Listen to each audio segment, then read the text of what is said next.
بسم اللہ الرحمن الرحیم۔ السلام علیکم ورحمۃ اللہ وبرکاتہ۔ حضرت تمیم داری رحمہ اللہ کے بارے میں لکھا گیا ہے کہ وہ عبادات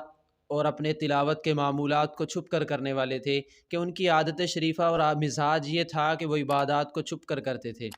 تو کسی نے ایک دن ان کے اعمال کو یا حالات کو جاننے کے لیے ان سے سوال کر لیا، تو وہ اس بات پر ناراض ہوئے اور کہنے لگے کہ میں اس بات کو زیادہ پسند کرتا ہوں کہ عبادت کو چھپ کر کروں، اس بات سے کہ ایک رات کے اندر اگر قرآن پاک کو پڑھوں اور اس کی تشہیر کرتا پھروں، کیونکہ اعمال کے اندر جو وزن پیدا ہوتا ہے وہ اتباع سنت اور اخلاص سے ہوتا ہے، اور اخلاص یہ ہے کہ ہم اپنے اعمال صرف اور صرف اللہ کے لیے کریں، نہ کہ نمود و نمائش کے لیے، یا پھر اپنا نام اور اپنے شہرت کے لیے، یا اپنی آواز کا جادو جگانے کے لیے، یا اپنی طرف لوگوں کو متوجہ کرنے کے لیے۔ کیونکہ اگر ہم اس طرح کرتے ہیں تو اعمال کا سارا وزن ختم ہو جاتا ہے۔ جب اعمال کا وزن ختم ہو گیا تو وہ اس طرح ہو جاتے ہیں جیسے ایک غبارہ ہے، اس کے اندر ہوا بھر دیں تو وہ ہوا کوئی وزن نہیں رکھتی، اسی طرح ہمارے اعمال بھی غارت ہو جاتے ہیں۔ تو اسی وجہ سے ہمیں اپنے اعمال کے اندر اخلاص اور اتباع سنت کا اہتمام کرنا چاہیے۔ اللہ رب العزت ہمیں اخلاص کے ساتھ اور اتباع سنت کے ساتھ اعمال کرنے کی توفیق عطا فرمائے۔